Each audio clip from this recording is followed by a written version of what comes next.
Hello and welcome to Mako 11 Gaming. My name is Brad McHugh, and I hope you're enjoying my series so far of Shadow of the Tomb Raider.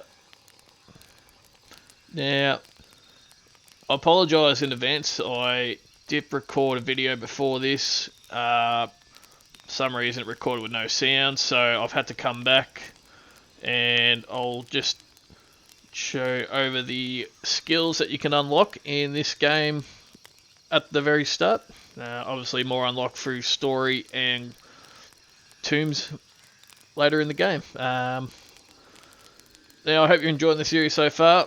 I'm not going to be doing a lot of talking throughout this series. This particular episode, I just wanted to come on, say thank you for watching so far, and I hope you enjoy the rest of the series. Do plan to get to the end and record all of it for you to watch. For those who perhaps are on the edge whether to buy this game or not, definitely recommend it so far. I'm playing on PC, on near ultra graphics. Can't wait for the RTX 2080 Ti to come out. I'm using a GTX 1080 at the moment, and the game looks absolutely stunning on an ultra wide monitor. So let's just go into the skills quickly. As I said, I did record a video beforehand and it didn't record with sound, so just going to go over a bit quicker probably this time. So we'll start off with the Seeker abilities. So there's Seeker, Warrior, and Scavenger abilities. And obviously unlock more skill points as you play throughout the game. And there's also story rewards and, as I said, challenge tome rewards. So starting at Seeker, we've unlocked these already. The ones in white are unlocked. The ones that are black and blue, or black and shaded, we need to unlock the solid blues with the black colour, so on for the others. So Eagle's Sight reveals artifacts, monoliths, treasure chests, archivist maps, and explorer backpacks while using survival instincts. As you've probably seen in the first 3 episodes, I do that a lot out of habit from playing the first few games, and I do apologise, I hadn't unlocked the skill yet.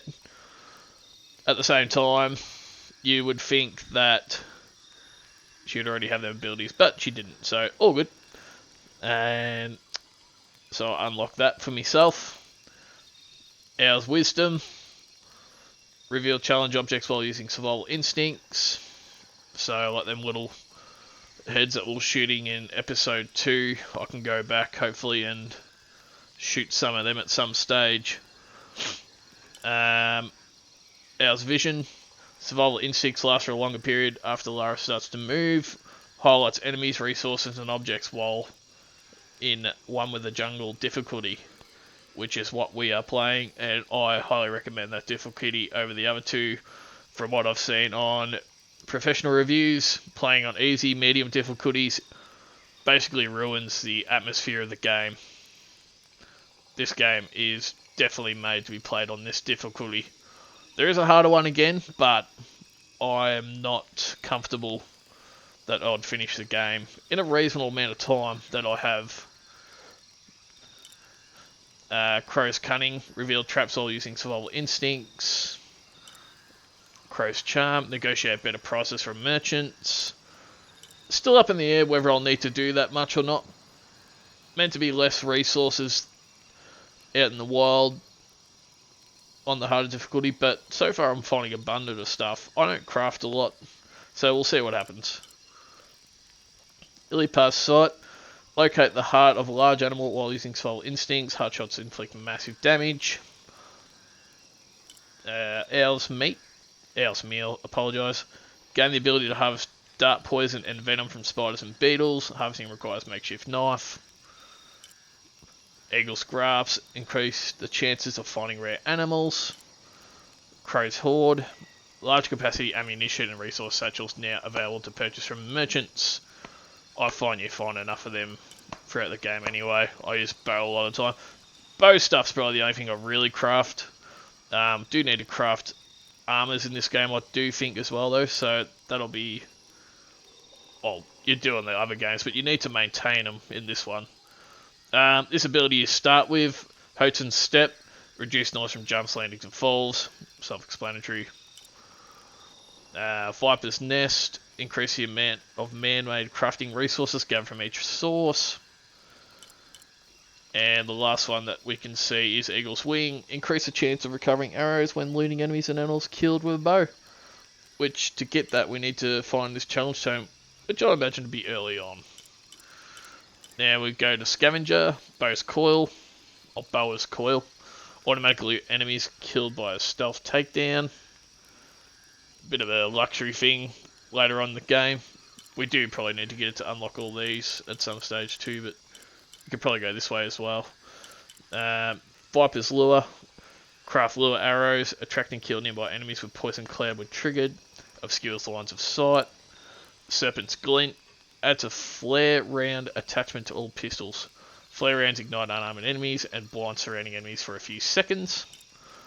Bow's Blow, craft concussive shells, temporarily stuns enemies, useful for returning concealment.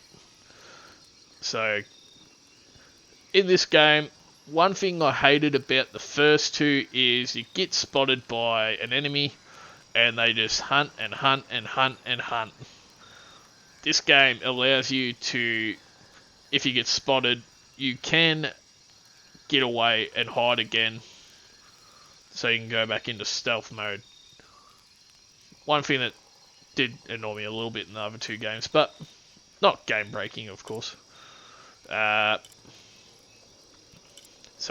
Serpent's Fangs, flare rounds, and concussive shells stun enemies for a longer period of time. And Viper's Venom, craft poison grenades, kill nearby enemies, and obscure lines of sight. We started with Cayman Speed, increase speed while swimming. From what I've gathered so far, they are hinting for the first few episodes I did that there's going to be a lot of underwater challenges, so I can see why they've added these. Cayman's Breath, increased breath capacity while swimming underwater. Stacks of Cayman's Breath 2, which I'm imagining is this challenge team there. Viper's Snare, craft lure traps on enemy corpses, attract and kill nearby enemies with shrapnel explosion when triggered. And Annihilate's Needle, Vestige outfits require fewer resources to restore to glory. Now, I don't know if that means repairing them or if that means to craft the harder or better quality armors. I think you've got to actually repair them, so I think that's what that might be relating to. We unlock this one, Serpent Strike, performance stealth kill, takedown without alerting nearby enemies, which I did do in episode 3. I stealthily took someone down and they spotted me and it turned out in a big gunfight. And we nearly died. Surprisingly, I didn't. Serpent's Fury, kill a second enemy during a stealth takedown and perform a chain takedown. And there's a couple of tombs and stuff to unlock. Moving on to finally Warrior. For those who are interested in combat, this is your skill tree. Pumice Rest we start with, increase precision by holding charge shots for a longer time. Pumice Charge, reach full draw weight more quickly, reduce time between charge shots. Reposer's Wit, unlock next weapon upgrade level. So, yeah, just in the last game I know it had tier 1 to 4, I'm assuming that's what that is. Howler's Troop, loose arrows simultaneously.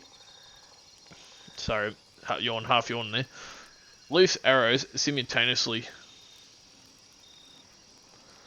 at 2 locked targets. Okay. And Howler's Troop for 2. So 3 locked targets. So you go sort of like Red Dead's what's that mode called? Oh, I can't remember. Yeah, you lock on and he goes bang bang bang bang. He hits like 4-6 targets. It's awesome. Reposer's Threat, visual assistance when aiming at an enemy's head. Pumice Brace, resist damage from enemies for a short period of time after healing wounds in combat. That could be a handy one down the track. Jaguar's Fury, resist damage from enemies for a short period after performing stealth kill takedown. Now the reason I said that could be helpful in Puma's Brace is because on the difficulty I'm playing at, your health does not regenerate, so it may come to a time where I'm near death and I'll heal myself and I can't take damage for a few seconds, so Reposer's drop, reduce damage and fall from heights, tap B to impact to roll and take no damage at all. And hail speed, never slip when grabbing ledges, more reaction time for traps and grappling enemies. So that grabbing ledges thing again is a luxury. Most 9 out of 10 times you can time the X. I know in episode 2 I missed it and also jumped and killed myself, and I think anyway, I'm blaming my cat. My cat was annoying me. She likes to jump up in my lap in front of my screen and also knocks the controller out of my hand, and then you'd fall and die. As what probably would happen to Lara Croft if a cat just randomly jumped on her while she was jumping up for a ledge. So, there you go. And last and not least of what we can see is Puma's Feint. Incapacitate unarmed enemies with a counterattack after dodging. So that wraps up the skills we can unlock at this early stage. Now, the little satchel unavailable and the tent unavailable. I'm assuming the satchel means upgrading weapons down and armors and other inventory down the track where we retrieve our objects. And I'm assuming the tent with the arrows is fast travel. It's the only explanation I could think of. So rightio. That's about all I want to do for this video. Again, I'll probably do the next few again without talking. So just wanted to say thank you for watching the series so far. Hope you're enjoying it. Please hit like and subscribe to my channel. It's only a new up and coming channel. I plan to do more sort of games. I've started Divinity. At some stage I will do a playthrough on that. Other games I've got into are 2 Point Hospital, Shadow of the Tomb Raider, which I have the first 2 games on Xbox One X. And I have to say, I'm so glad I got this on PC. It looks ridiculous. I can't wait to get the next graphics card down the track and play this in ultra graphics. It's going to take it to another level. I can show you the settings I've got just while I've got the headset on, displaying graphics. So yeah, playing on ultra wide, DirectX 12, full screen, 90 hertz. I think we're averaging around 50 to 60 frames per second. I've got G-Sync on, which is a NVIDIA V-Sync basically. Just runs a lot better than built-in V-Syncs. I've got Smart 2X on. I want to get that to Smart 4X, but takes a lot of GPU power. Probably need a 1080 Ti or the new graphics, the new RTX is coming out hopefully later this year or the start of next year in Australia anyway. Or if you're running dual graphics cards, you could probably handle that as well. But I've only got the one. Graphics, as you can see here, I've got as much as I can on Ultra. 8 times anisotropic. I've got high shadow qualities. HBAO Plus, developed by NVIDIA, so that adds a cool lighting effects. Depth of field on high, ultra detail, all the motion blur on.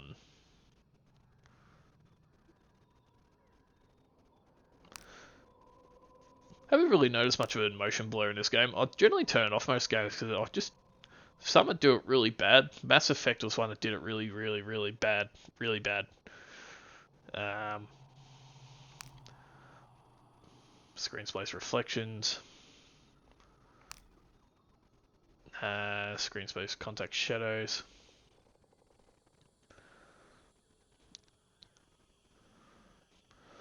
I would love to use that on high, but I think it drags too much, unfortunately. But yeah, you can see.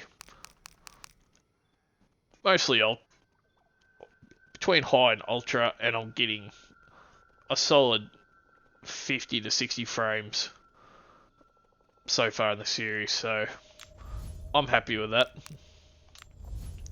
But for now, thank you for watching, and as I said, I may not talk in all my videos, but this one I just wanted to say thank you for watching so far.